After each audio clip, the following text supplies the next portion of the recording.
just want to quickly pop in here and kind of give you a quick rundown of how I'm feeling emotionally. So there was promotion happened this week in my company, and a person who's junior.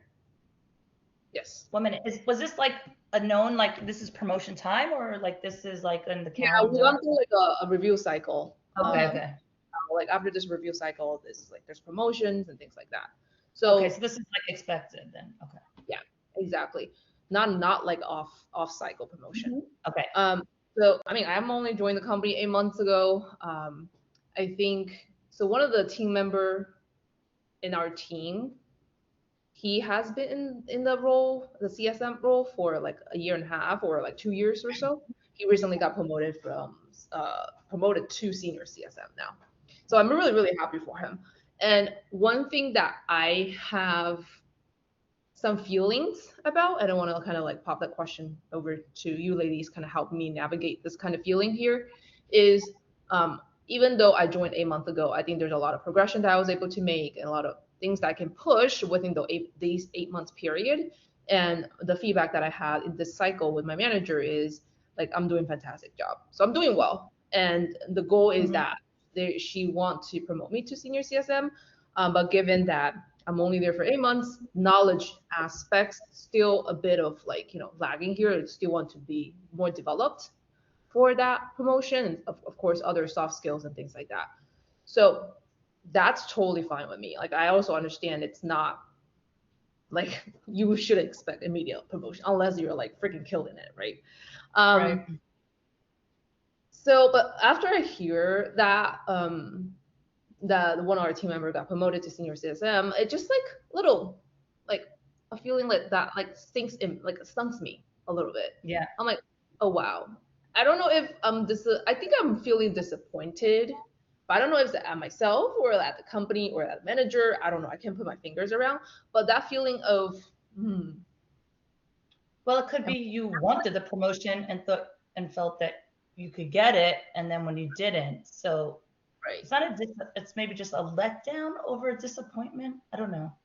Probably just a little bit of like, I really want it, right?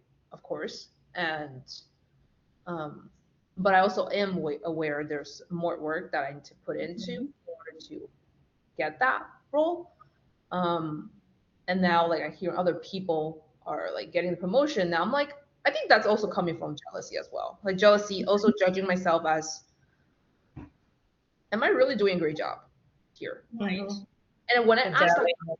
question, right, when the doubt comes up, I think it's very unhealthy and bad. So that's why I immediately want to reach out to you guys and help me to navigate through, because I know this is a bad thinking here.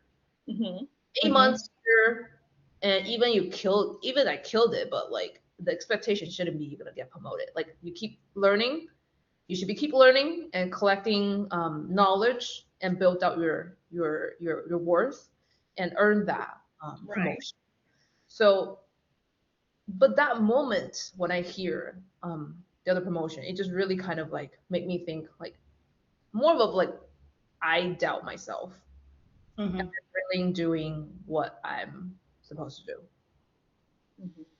Do you think it's because you are putting a tremendous amount of pressure on yourself? Because in a previous conversation we had, you mentioned something about you had this vision because you enjoy this company so much and you see so much growth potential that you will be able to tell that story to another employer down the line, that I was able to get promoted, that I am stellar, that I'm an exceptional employee, and it'll give you leverage in terms of your next opportunity.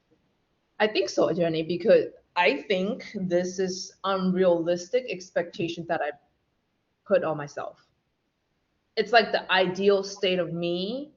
I want to see the result in the ideal state, but it's not currently happening in real life. Well, as someone looking from the outside and as a people manager, 6 months, 8 months, those are very unrealistic timelines unless you are able to move mountains and perform miracles. That's exactly what I need to hear from you guys, because Yeah. I feel like that's exactly I want to say I'm being very unrealistic and this is a very idealistic me.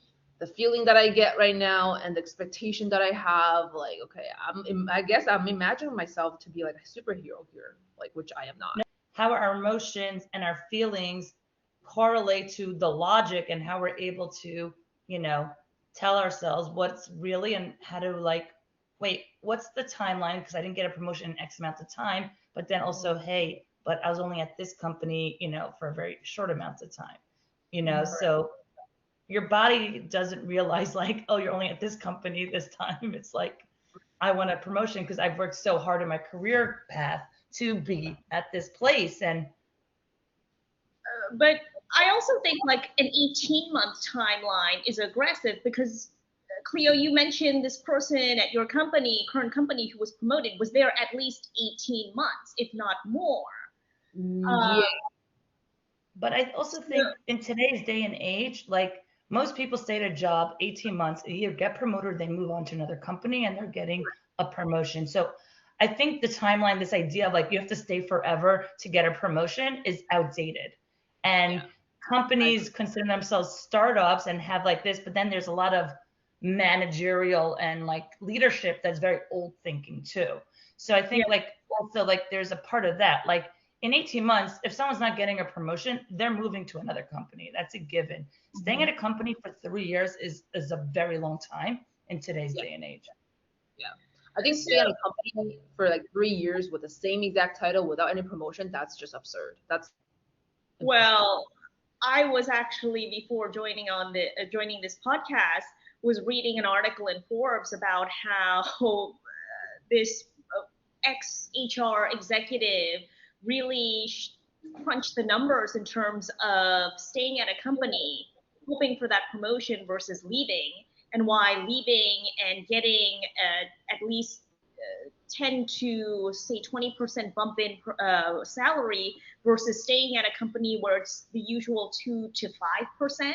And I say 5% for top performers, which according to his article, that only accounts for 10% of the company. So even if you're a top performer, you still won't experience that jump in salary versus you leaving. And I think what you were saying about perhaps a generational difference in ways of thinking, because when I was at a previous company, I came across many, I would say, millennial Gen Z employees who are like, I want a promotion in a year. And the manager thinking, well, what have you achieved? It's not time, it's achievement. And there was that difference in terms of perspective. So there's that. But also, as a people manager, I've certainly had people on my team directly. This particular person was with the company, I believe, 5 years when I inherited him from a previous manager. And clearly, due to impatience, frustration, and sense of entitlement, he demanded, despite the fact that I was only his manager for a few months, a promotion. Yep. And instead of taking the professional route and showing documentation that has changed hands from previous managers, or perhaps something that he worked out with HR in terms of putting him on a formal documented path to promotion, he, during our one-on-one, during a performance cycle, just demanded it. Yeah, I mean, I hear both sides, like you worked for 5 years in a company, you've been passed over through multiple managers, so no one's really gotten to see your progression. But like you said, he could have been heard if he did it in a more professional way, right? Exactly. I'm curious, Jenny, share more about the way, like, was he coming out like nicely saying, hey, Jenny, I've been working very hard for 5 years. Here's like, like what I've contributed, or he just straight up saying, hey, Jenny, I need a promotion and it must happen, or something like that? So I'm a believer that presentation is everything. Here's the presentation. So instead of taking the more professional route and being like, I've been with the company X amount of years. I believe I've checked off the boxes in terms of a promotion. I've shown my dedication and loyalty. I know I've had multiple managers, but partnering with you, I can certainly go back. We can certainly go back to my previous managers, get the documentation, obviously looking through performance reviews, and how can we partner together to get me to the next step of my career development and promotion. I would have been like, cool, all right, let's do it. But instead, he just dropped a bomb. I'm expecting a promotion. I've been with the company X number of years. You're like the man. Yeah, that's a turnoff. That's a turnoff. Yeah. Throwing a tantrum. Here's the thing that pissed me off. It was the attitude, and plus he expected me to do the work to get him a promotion. Yeah. So I took time out of my busy schedule to talk to previous managers, go through previous performance reviews, talk to HR, hours and hours and hours. And I'm very data driven, so I needed to collect the data before making next steps. And during a future or a subsequent one-on-one, I said, listen, I took time, I talked to all these people, I looked at your performance reviews. All right, I get it. Let's work together to do this properly, formally, so that everything is there and there is no doubt that you will get a promotion. And instead of being, again, professional and accepting of that, and quite frankly, I was expecting a level of gratitude. Right. Because you did all the work. Yes. Yeah. He said, this is not acceptable. I'm going to the head of CS. Wow. Well, and of course, the head of CS kindly listened to his plea, his argument, and of course, he's going to come back to me and be like, what the hell? And long story short, of course, he was declined for his promotion. What I found particularly interesting was this, and I'm being just real here. I compared his salary to the other people on my team. And despite the fact that he was much more experienced and had much more tenure at the company compared to other people, he was making the same amount of money. So he was being unfairly, in my opinion, compensated already. So to me, this tells me the company does not appreciate him. Yeah, well, it's also part of promotions, and this is what I've had in when I worked in banking. You have to see how many years someone's been at the company and how many years they've been at the role. So sometimes their promotion is just a salary promotion because to keep it fair and for compensation. So there's two parts of compensation and then actual title. And Exactly. And so great minds think alike. I was thinking, well, if for this cycle we can't get him the bump in title that he wants, at least I can fight for an adjustment in salary so that he is fairly paid compared to the other people on the team. But in this age of social media and status, and I've had other team members tell me this, and this leads to another story I'm going to share with you. The title oftentimes is more than the money. Really? Oh, wow. Actually, I actually have a story like that. As a manager, I had that with a team member too. And just to wrap this up, I obviously had the best of intentions, right? The title, the money, whichever, I'm going to get it for you. But when this became escalated due to his tantrum, other people, leaders on that CS team were like, you need to punish him. Oh, really? That's another extreme. Wow. You need to let him know that this type of behavior is not acceptable. And as an area of improvement, an area of development, you need to teach him. You need to put him in his place. So initially, I put together in the formal performance review, what I thought was a fair critique of his behavior. Because we've all been there. Yeah. And we've all made mistakes in our career, and I don't think we should be punished. I think it's more like it's a learning curve. It's a lesson. But my senior my leaders told me, well, you need to document in this performance review his behavior, and you need to punish him with the lowest score. Even Yeah. if is high performing individual, like a contributor for the team, or for Here's the thing, and this goes back to tenure. I think when a person stays, is particularly more on the junior level side, when a person stays at a company 5 years, like this guy, yeah, you get very comfortable and lazy, and it affects your performance.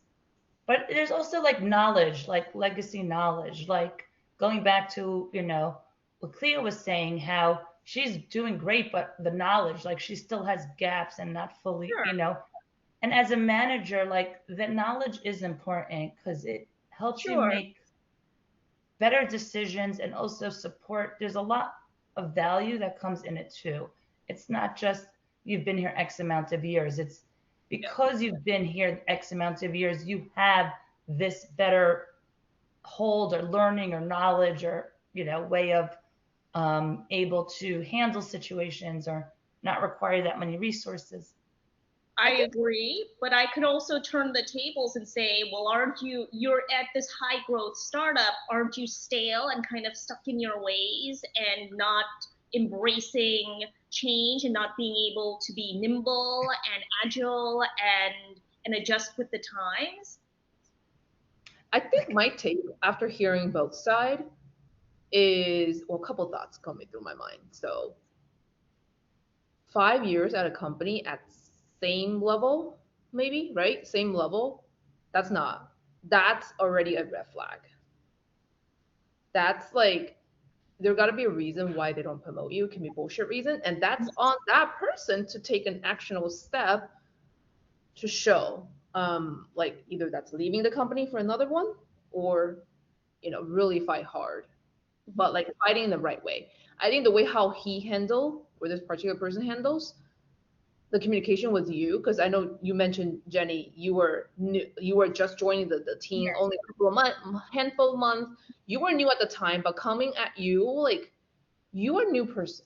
Like, he should have thought, like, if I were him, I'll bring you on with me. And the fact that the things that really kind of like, I would say like that kind of stupid, is let you do the work. Like, if I want my promotion, I'm owning it. The expectation is not on my manager to promote me. To promote me is I need to prepare all the documentations or anything that I need to show you, Jenny, that I'm worthy to be promoted. And how am I going to do that? Is through my own documentation. Mhm. And you can validate it. I can share that with you. You can validate it in your own way because you want to validate. But that's not you reaching out to different team members and figure out the stuff like that. So that step, I would say, like, I really think that's stupid of him not saying it. And the second stupid thing is throwing tantrums. I think there's a certain level of, yes, like the expectations, but communication should never be unprofessional or throwing tantrums. It's a work profession. It's a work environment. It's not a dating scene. Mhm. It's not like you're throwing tantrum. You like your other significant party will come back and comfort you. No, it's not. It's about like real monetary things that's Mhm. is like on the line. So I think that was also a very stupid act. And I think just hearing these from your example makes me more aware of Mhm. my behavior, how I should act as more of a junior member, in the team, how I should proceed forward with mine. So kind of put back on my review when my manager, I mean, obviously I wasn't expecting to be promoted, but what I expected was, hey, I'm working. I want to work with you to get you to the next level as soon as possible. So that I did receive. And I felt good about that. Mhm. And I did get a raise in my salary. So I think that's also a, a statement of appreciation. Yes. Mhm. Yeah, Within just 8 months, I don't think it's that's really normal. nice. Yeah. So I think, so from that, she also asked me what numbers I'm thinking, like what's my thought after we talked about the review in person. There's like a sixth sense, or my gut tells me. I don't know about other people, but for me, I'm like, don't argue, just take what she got me, because a salary bump is very nice. Mm-hmm. It's not. I mean, I could be greedy and be like, hey, I expect more, but Mm-hmm. I don't think it's gonna help with the relationship. Especially, I'm only like less than a year there. I think that would actually stain my image and my manager, and seeing me as someone who's like just too greedy for everything, Mm-hmm. which I don't want. And I think I didn't put too much of like emphasis about like senior CSM, but I did say I want to get to senior CSM as soon as possible. Mm-hmm. So there is expectation, but it was communicated like, you know, Mhm. in a professional way. So a couple of things, like, so as a manager, we're given a budget for our team of how much you Mm-hmm. allocate towards people. So some people that may not be deserving of a promotion, but they do hard work. So I do compensate them more in, dollar and monetary value. I had a person on my team, he was an excellent performer, but I got a lot of complaints from other teams about him, about his communication. I couldn't promote him, not because I felt he did it, but if I'm getting other departments complaining to me, like, I couldn't promote him. But I gave him the highest percentage of the team because he's a high performer. And it was a really tough decision for me. If I didn't get complaints from other people, I would have promoted him, even though he had this little gap, but it was something I could work on. But I got multiple complaints from multiple departments about this. And that's why I was like, I can't go back, because also how I'm looked at by my peers, it's just a lot of things that come into it. So I didn't promote him, but I gave him the more money, and he was pissed. He was shocked. Mm-hmm. It's So funny. my Years question, later, wait, here's the question is, so money sometimes doesn't compensate for the title. You want the title, even you want the title, but even if that salary, like let's say the salary with the title is come less with, you know, the same title but more salary, people will still want for the higher title. So here's a story about that I mentioned previously. I was working at a company, was a people manager, brought in someone, and very gung ho, very enthusiastic, but I think similar to your case, Tova, had a really nasty attitude. Very arrogant, very abrasive, very unprofessional. I mean, for instance, rolling her eyes in meetings and acting like a know it all. And as the three of us know, oftentimes that's the sign of insecurity, to, to compensate for that by behaving that way. Well, anyway, the the CMO, rather, that I was reporting into really liked her snazzy style. And again, this is my interpretation. She was also very attractive, which, let's be honest, that plays a factor in all of this. And I told, when it came time to review cycle, I told him, like, she has tremendous potential, very similar to you, Cleo, tremendous potential, but very unprofessional, very cynical, and what have you. And I had my initial draft of the performance review involved a bump in salary, but same title. She had only been in the job, I think, like 8 months, very similar to you. And I presented it to her thinking like, oh, this is great. She just started. I literally thought she was going to lunge at my throat from across the desk. I thought she was going to kill me. I'm dying. I'm dying. Like she was going to physically strangle me. The look in her eyes, like her eyes turned into big saucers and she turned all red and she was just like, and I quote verbatim, "This is insulting considering what I have done for you and this company." Wow. Wow. How old is she back then? Her late 20s. So Okay. with HR's granted permission, I gave her a specialist title when we hired her. And I guess, going back, the title means more than the money. She wanted a manager level title. And I could tell like she was very unhappy with it. So I went back to my manager and said like, oh, I thought she was going to kill me. I thought she was going to attack me. What am I supposed to do?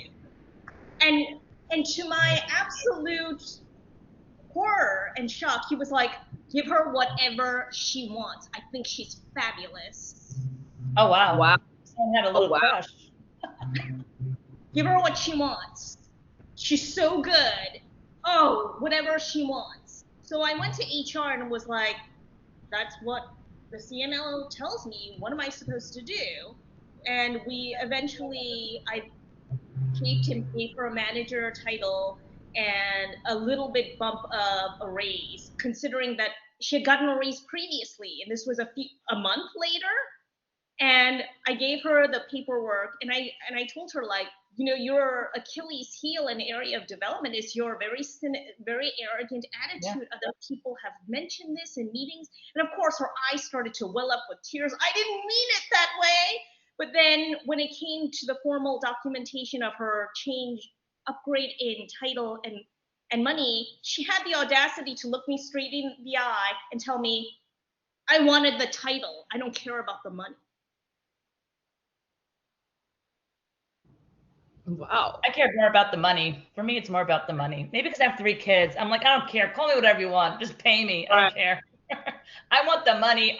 The only reason why I'm working is for the money. Like, otherwise, I would do things for myself. I think like when you get to a certain age and certain tenure, it's all about the money, right? Right.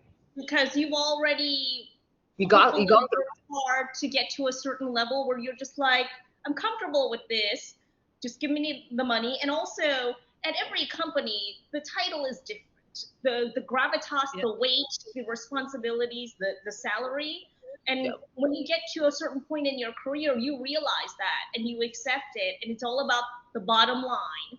But I also, when I was younger, was very self-conscious about title and would get very jealous. How come he's a director and I'm a manager, I'm a coordinator, she's a whatever, who the hell cares?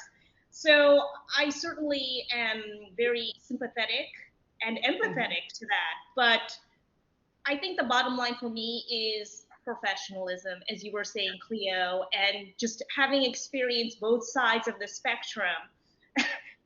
It's been a very interesting experience and observation in human psychology. Yeah.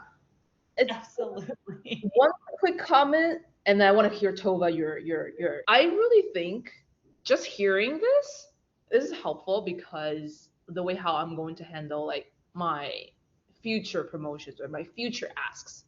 Like even that girl got her title, but you still her manager. But like it really, tell me if it's wrong, it really changes like her impression for you, Jenny, probably changes significantly. And you are like, she's just more of a nasty type, rather than like focus on what's good of her. So if someone else comes along just as good as her with a great attitude and blah, blah, blah, you are going to lean towards the other person. See, that's what I think the takeaway is: attitude. Professionalism, of course, but attitude really determines it. That's what people keep in mind about you. People are the ones who are promoting at the end of the day, right? Meaning you do your contribution, but at the end of the day, it's going through a human person making that decision. And when you're going through an actual person, then you have to consider it in a way. It's not like this calculated formula of you scored this, therefore now you spit out, this amount of dollars and this amount, this title. Like it's a person making that decision. So at the end of the day, there is a human component to the whole entire thing. And that's what I wanted to add, that with all of this, and deserving or not, meaning I've been passed up for a raise, a promotion, not even like I applied for a more senior role in the company, and I had more qualifications, but they gave it to someone who's there longer. And again, so there's this part where you also have to think about your value and how it's being perceived in the organization and how they're going to compensate for it. So yes, attitude matters and all these things, but it gets to a point where you have to tell yourself, you know what, even if it was 8 months, but I've made tremendous impact to the bottom line and revenue of this company. And that's really where my value comes from. It doesn't matter about how much time I've put in. It doesn't matter. I've actually been a driving factor, and how is that being perceived and valued? And in return, it doesn't matter how much I contribute if they're going to wait and say, well, only once you're here, 8 months, 10 months, this when you get this kind of raise. It just says something to you. So when I was passed over, what I clearly learned was it wasn't about my contribution, the changes that I've made in the organization, the money I was able to keep in terms of the customers that we were able to, save from churning, and I was like, that's not a place for me. Like, it's time for me to go. Right. I think just to sum it up, it's a constellation of factors. Yeah. And you just never know, because at the end of the day, it is human, and it could be very primal, very similar to the example with that attractive woman and this person, just give this person everything. The lesson here is really assess the situation. What's it really like?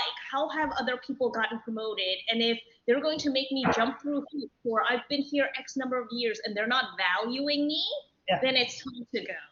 Yeah. Well, very well said, Jenny. 100% agree with that. And I'm very curious. You have to also process your emotions through it, right? As like Jenny said, like you have to go and understand, how are promotions being done here? Where do you come into that? What's a realistic? And again, our feelings are going to sometimes get ahead of ourselves, obviously for whatever reasons, but then we kind of work through it. Yeah, I agree. So I'm really curious about the other person's story that you were going to say after, even like after. I actually like thought about what I was going to do, because it was hard for me, because I had several, in your promotion, like when you go through your review, you ask other people for your opinions, and the people he asked opinions came back and complained. So we have like a standard process of how we communicate in our systems, how we track it. And he kept going outside the system. So for people that were not in the department, it was very annoying. He was doing it in the customer's best interest, but it was very annoying to them in their work that getting pinged and followed up outside of like kind of their, systems and processes and things like that. And people complained to me a lot about it. They're like, but he was like, well, the customer was looking for an answer. I said, you had to let that failure and that gap come and be shown in the organization, and you trying to compensate it isn't going to fix it. What you're doing is now you're covering up for a gap where we have to let the gap become visible. So it took him time to get that. Also, I mean, he was pretty mad at me also right away, but we still have a good relationship. And actually, I talk to him on a monthly basis still till today. And he came back and he's like, this was a very big lesson I learned. And he's like, I didn't see that at the time. I know I was mad at you. And he's like, but I appreciate, what you've done for me. I said, to be honest, it was a difficult position for me as a manager to be in, because I really wanted to promote you. But when you ask people's opinions to give your advice and they're all writing that you're not following process, then it reflects on me at that same time. Right. And I said, in return, I felt the fairness, the only at that point was to give you the most money, even though you wanted the raise, at least compensate you for, the work you've done. Like, and just to add to that, Tova, I think what I told both of you about looking behind the scenes and seeing the disparity of salary despite people's tenures and experiences was also eye-opening as a manager. So, I'm the type of manager, I will fight for you so that everyone is fairly compensated, but that clearly is not the top of mind for a lot of companies. Yeah. Yeah, that's what I had. For me, it was always the money. Even in my 20s, when I was like interviewing, I'm like, I'm doing this for the money. I'm not getting the money, I'm out of here. That's awesome, Tova. I love that. This is super helpful. I get paid. That's what it is. I want to do something I like and get paid for it. And if I'm not, then I'm out. And Tova, that guy's story really it rings a bell, like puts alarm in me, because sometimes in my role, which I interact with clients so much that like sometimes I have to fight with our limited resources. Sometimes I have to fight, and almost worry that maybe I'm sometimes going out of the normal process and creating creating for other people. So I need to be more aware of that. I think that's a very good call out from someone who in my position, to be aware and follow, even if a client cries out, but like, hey, it's a failing process on our internal team that reflects that. It's not you, And I reflects. said to him also, for me and my team, if I want the other team to change their behavior and I need to show that they're Yeah. missing, by you going outside the process, you're going against my cause. Like, we actually now are delayed in showing and proving that this other team has a gap, has a blind side, and it's getting hard. It's harder for me. So now this is affecting the entire team as well. And I said, because I know you're doing it for the customer's best interest, but that's not on us. We did our part. Then you have to let go of the process. It goes to the next team because it's all cross-functional. And when you start compensating for another cross-functional team, then it lands on us that we become accountable for it. And we can't, because it's not in our bounds and our framework of what we're doing. We don't even have the resource. I said, if I had all the time in the day to do and give attention, I could fix all the problems, but I don't. And that's why we have a system where we do up until X point, and then we pass it on to the next team. Now, if the next team isn't delivering, that's for that team to figure out and have to fix. We can't fix it for them. You stepping outside the process, you fixing it, you're disrupting everyone, you're interrupting their flow, you're also holding us back from getting really the accountability that we need from the other teams to deliver where we need to. And, it disrupts a lot more than just, and again, it was coming from a good place. It was to help the client. And I said, yeah, but you have to let that go. Mm-hmm. Just to add to that, and I'm going to play devil's advocate, Tova and Cleo. I have been in situations where there are people who have been rewarded for steamrolling or over processes to get things done, and aggression, doing whatever it takes is sometimes rewarded. In fact, oftentimes rewarded. So I'm just putting that out there too. It really depends on the company. It's where you're at. And again, going back to how are you being valued and how do they recognize the work that you're doing? If they don't value that you're steamrolling, then it doesn't make sense. If they value it, then you're getting rewarded for it. And again, so it also has to go about what is your contribution and how does that measured and valued in the organization? Case by case. I think the summarize is case by case and use your best judgment and gut or sixth senses to make the best call. Right. But regardless of all, you're dealing with people. It's human behavior. And at the end of the day, it's humans making these decisions. And that's why it's case by case, because you have to evaluate how this person who is in the control seat or the one who holds, the keys makes those decisions. Yeah. This is so helpful, ladies. I know there's a lot of emotional, I won't say small emotions about the promotion, but I think this conversation really helps level set and it's not a big deal. Just continue on, and when it's my time, it's my time. And I think the money and the growth is what I need to focus on. And I think at the bottom line is obviously the money, because that's why we're all working, but also go to a place where they value you. It complements your style of working. It doesn't go against your integrity and your morals, and that's the ideal situation. Yeah. Awesome. Thank you, ladies. This is super helpful. Yes, it was great catching up. All right, next time. Next time. Bye, guys. Bye.